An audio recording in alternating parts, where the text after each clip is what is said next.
안녕하십니까. 부동산 공법 강의하는 정원표로 갑니다. 오늘 여러분들이 첫날 오리엔테이션 시간인데요. 제 이번 첫 시간이 여러분들이 공법에 대한 얘기하고 그 다음에 공부 방법론에 관한 얘기를 좀 간략하게 전달을 좀 해드리도록 하겠습니다.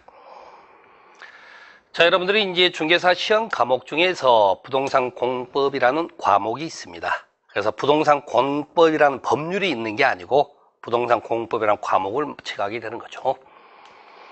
자, 공포의 공법이다라는 표현을 쓰고 있습니다. 흔히 말하는 귀신 얘기하는 거 아닙니다. 귀신 얘기하는 공포를 얘기를 하는 건 아니고요. 우리가 과목마다 그 특징을 표현할 때 그런 표현들이 있다는 얘기죠. 그래서 여러분들이 공법이라는 것에 대한 두려움이 있어서 오랜 그 기간 동안에 많은 수험생들이 공법을 칭하여 공포의 공법이다 이렇게 이제 말씀드렸는데요. 자, 공포스럽다는 게 뭐 나름대로 이제 끔찍한 요소가 좀 있더라 그렇게 보는 거죠. 저는 이걸 좀 생각을 좀 바꿨으면 싶어서 말씀드려요. 이 끔찍한 공법을 뭘로 바꿔드릴까요?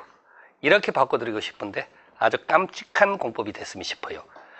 여러분들이 시험 제도에서 원하는 게 뭔지를 알고 공부를 하신다면 그 내용의 어려움도 분명히 있겠죠. 그렇지만은 결코 우리가 극복할 수 없는 대상은 아니다. 바로 그런 이제 생각을 가지고 제가 이제 말씀 좀 드려보고 싶어요. 우리가 최종적으로 원하는 게 보통 이제 합격이라는 걸 원한다라고 말씀을 하시는 거죠. 합격 원하지 않는 사람 누가 있겠습니까? 그런데 이 합격을 하기 위해서는 어떤 공부 방법을 취해야 되는지 그건 제가 개인적으로 한번 여러분에게 조언을 해드리고 싶고 또 조언 이전에 제가 오랜 수험 생활을 해본 경험이 있습니다. 그 결과물일 수도 있어요. 한 번 정도 여러분이 조금만 경청을 해주시길 좀 부탁을 드립니다. 세상 사는 일도 마찬가지겠지만 특히 시험 공부를 하는 과정에서 제일 중요한 요소가 바로 자신감 부분입니다. 여러분들 우리가 흔히 그런 표현을 쓰게 됩니다. 여기 보세요. 누구나 합격할 수 있다. 그러나 아무나 합격하는 건 아니랍니다. 가능성이 열려 있는 건 맞지만 노력하지 않고 결과가 주어지는 건 분명히 없습니다. 그런데 보통 우리가 중개사 시험에서 여러분들이 착각하는 것 중에 하나가 이걸 자꾸 강조를 하시더라고. 실력 부분을. 실력 아닙니다. 여러분들이 공부하는 과정에 가장 중요한 요소 중에 하나가 공부 방법론이라고 저는 생각을 해요. 어떤 내용으로 접근하느냐가 결국에는 합격이라는 그 벽을 넘어설 수 있느냐? 바로 그것을 말씀드리고 싶다는 거죠. 너무 실력 얘기하지 말고 어떻게 공부를 할 것인가를 한번 생각을 해보시고 그 다음에 현실적으로 우리 중개사 시험 공부를 하는 많은 수험생들이 가정생활이 됐든 직장생활이 됐든 기타 모든 사회생활을 하고 계신다는 얘기입니다.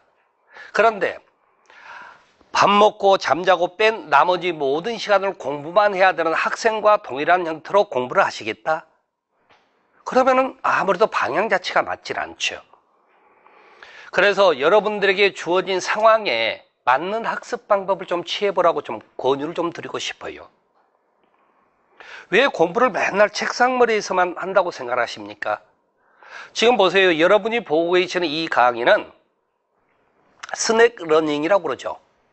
30분짜리예요. 왜 30분짜리 편성을 했을까요?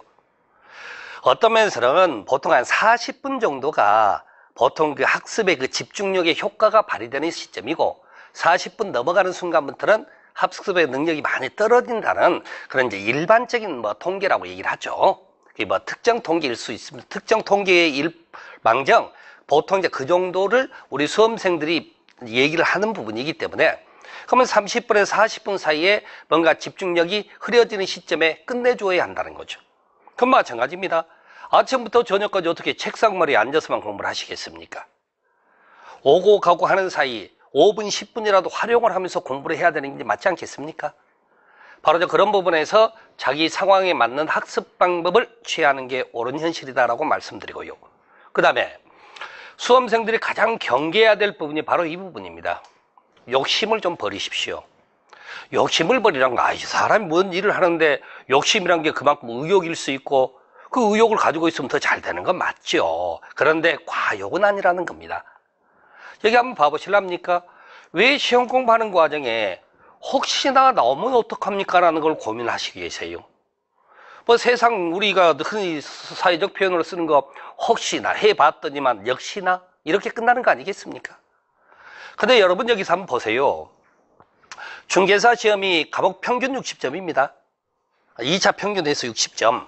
그럼 24개를 맞춰야 됩니다. 그럼 이걸 반대로 제가 질문을 해볼게요.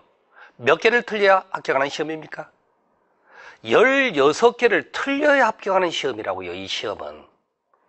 그런데 그 혹시나 하는 것을 왜 고민을 하셔요? 혹시나 하는 문제가 1년에 몇 문제나 나오겠습니까? 가정을 해서 말씀드릴게. 3개, 4개 나왔다 난리가 납니다. 듣도 보도 못한 걸 시험에 내고 있다고. 그게 수험생들의 판단 기준이라고요. 근데 16개를 틀려 합격하는 시험에 그 3, 4개의 비중이 무슨 의미가 있겠습니까? 합격이라는 아무런 영향을 미치지 않는다는 사실이죠. 그래서 여러분들이 이것까지조차도 욕심을 내려다 보니까 힘이 너무 들어요, 힘이. 여러분들 현실적인 얘기 좀 합시다. 이 강좌를 보고 계시는 수많은 수험생들께서 원하는 게 내년 이제 2016년 제27회 공인중개사 시험입니다. 내후년이 28회가 되겠죠? 그럼 자 여기서 나는 28회 공인중개사 시험에 수석을 하기 위해서 이 강의를 듣고 계신다. 마음속으로 거기서 한번 해보세요. 아무도 안 계실 겁니다. 27회 공인중개사 꼴등이라도 좋으니 합격하기를 원하는 거지 그 다음 년도 수석을 원하면서 지금 강의를 듣는 경우는 없을 거라고 저는 개인적으로 그렇게 생각을 해봐요. 그럼 왜 수석할 만큼의 내용을 가지고 공부를 하려고 하십니까? 그게 과욕이다라고 저는 말씀드리고 싶다는 거죠. 지금 처음 출발하는 단계에서는 무엇이든 이루어낼 것 같은 마음은 당연히 가지고 계시겠죠.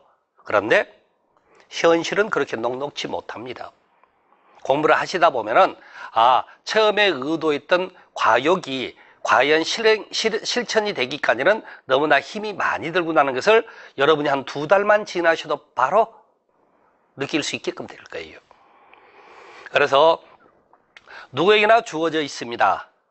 그런데 이러한 공부 방법론에 따라서는 달라지는 사람도 있다는 것과 그 다음에 누구에게 할 수 있는 과정에 누구나 가지고 있는 욕심은 좀 버리셨으면 오히려 더 편안하고 그 다음에 안정적으로 합격할 수 있다. 바로 그 부분을 먼저 말씀을 드리고 두 번째로 이왕 하시는 공부, 맞는 공부 좀 합시다. 우리가 시험에 맞는 공부라고 칭하게 되는데 기출문제라고 읽으시면 돼요. 지금 이 자리에 서서 여러분에게 무언가를 전달해 드리는 여러 선생님들께서 새로운 창의성 있는 내용을 가지고 전달하는 건 하나도 없습니다. 물론 부동산 학개론이라는 과목을 제외하고는 나머지가 모두 법률 과목입니다. 법률 내용에는 창의성은 없습니다. 법률은 능동적 학문이 아니에요. 수동적 학문입니다. 그러니까 새로이 만들어서 전달하는 건 없습니다. 기존에 있는 것을 가지고 그 내용을 토대로 해서 여러분에게 어떻게 하라고 전달하는 과정이라는 거죠. 그러면은 기존에 있었던 게 뭐예요? 기존에 있었던 게 기출문제라고 칭하는 겁니다. 지금까지 26번 시험이 치러져 왔죠? 26번 치러지는 과정 속에 무엇을 시험에서 묻고 싶은지가 다 이제는 드러나 있다고 보시면 되죠. 바로 그 부분을 모아서 어쩌면 정리를 하는 거죠. 정리를 해서 여러분에게 이런 걸 공부를 하십시오라고 전달하는 과정일 뿐입니다. 그래서 항상 법률 시험은요, 일반적으로 그렇게 표현합니다. 기출문제에서 시작해서 기출문제로 끝난다. 그렇게 표현하는 게 일반적인 표현이에요. 알파에서 오메가라고 말씀하지 않았습니까? 거기에 모든 내용이 다 담겨 있다고 보셔야 되는 거예요.